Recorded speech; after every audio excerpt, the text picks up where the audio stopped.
Say hello, everybody. This is Vitali here at Red Barn Productions, and the UCLA players were released from Chinese jail and returned home, and they had a press conference today, and they apologized for shoplifting and thanked Trump and the U.S. State Department and everybody for interceding on their behalf. And I have to say, it takes a real man to admit that they've made a mistake to themselves, let alone admit that they've made a mistake in the national news and apologize. And we have footage of that. I'll go ahead and play that now. I am for disappointing my family, my teammates, my coaches, and the entire UCLA community. I feel terrible, and I'm sorry to everybody who I've let down. With that being said, I take full responsibility for the mistake I have made, shoplifting. I know that this goes beyond me letting my school down, but I let the entire country down. Before I thank everybody who worked so incredibly hard to help us return home safely, I want to thank the Chinese police and the government for taking care of us and treating us well during our time there. I would also like to thank President Trump and the United States government for the help that they provided as well.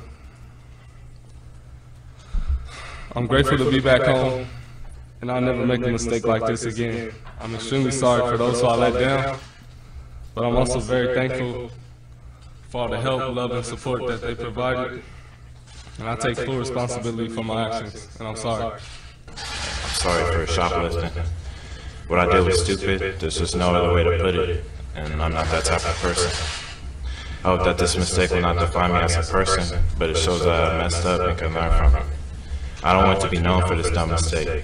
I want to be known for my respectfulness and my love and passion for the game of basketball.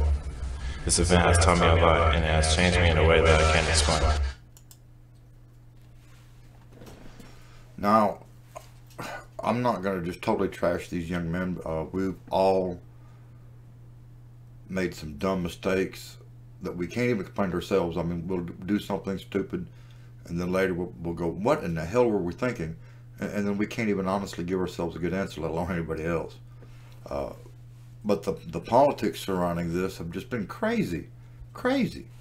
A lot of people are under this misconception that Trump was obligated to intercede on their behalf, when the reality was he was not. The State Department usually handles requests like that. I've had people on social media screaming and hollering that China couldn't legally arrest them and keep them in jail for committing a crime of shoplifting. Yes, they can, and they could have locked them up for 10 years. And them three young men could have died in a Chinese prison. That's reality. I just don't understand how people can be so ignorant. It happens every day, folks. These three young men are extremely lucky because it just so happened that Trump was already going to be in Asia, and while he was there, somebody brought the matter to his attention, and he talked to the president of China about it. And because China was trying to establish some goodwill with the United States, they went ahead and released them. That's the reality of what happened. People are under this misconception on social media that Donald Trump was obligated to intercede on their behalf, and that B, China couldn't keep them. Just some of the arguments have been like extremely stupid. Here's the reality: there's people spending time in prisons all over the world today for petty crimes. The minute it was brought to the State Department's attention, and there was some kind of proof established that they had in fact committed the crime, the State Department was no longer obligated to do anything other than to make sure that they weren't being treated inhumanely, stuff like that. And Trump wasn't obligated to personally intercede on their behalf, but he did. And the politics come in because Trump tweeted on Twitter, "Do you think that these three young men will thank me?" I understand why he said it, because in today's political climate, with everybody hating on Trump, no matter what he does or what he says, he probably honestly felt that these three young men, being of color, and this may sound racist, but I don't think it was meant to be racist. I'm sure not racist, but it's still going to sound racist because I understand how people think. He probably thought, well, because these three young men are of color and they're attending UCLA, which is known for being liberal, that it didn't matter that he helped get them released or not, that they wouldn't be very appreciative of the fact, and he was wrong for thinking that. I guess he should have remained silent and waited to see if they actually said anything or not.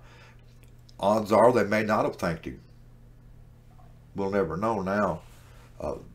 There's a lot of people that think that Trump doesn't deserve any credit and that he shouldn't have been thanked at all. The reality is he didn't have to have a thank you, but we all would like to be thanked for doing the right thing sometimes. But you know what to say. No good deed goes unpunished. That's becoming more and more true in the world today. I also, like I said at the beginning, as dumb as their mistake was, because we all know that shoplifting is a bad idea anywhere.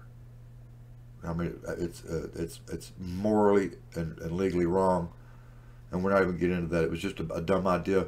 It's especially stupid to do it in another country, especially a country like China or Korea or Vietnam or any number of places. If they had been in the Middle East, like Saudi Arabia or Dubai or any number of those countries, they'd still be in prison probably. I mean, stop thinking about it. Do some research. Don't let your personal dislike of President Trump rob you of all your common sense. Love him or hate him, he did a good deed and he did the right thing, and we should just let it go at that. This is by Tally here at Red Barn Productions, and y'all have a wonderful week.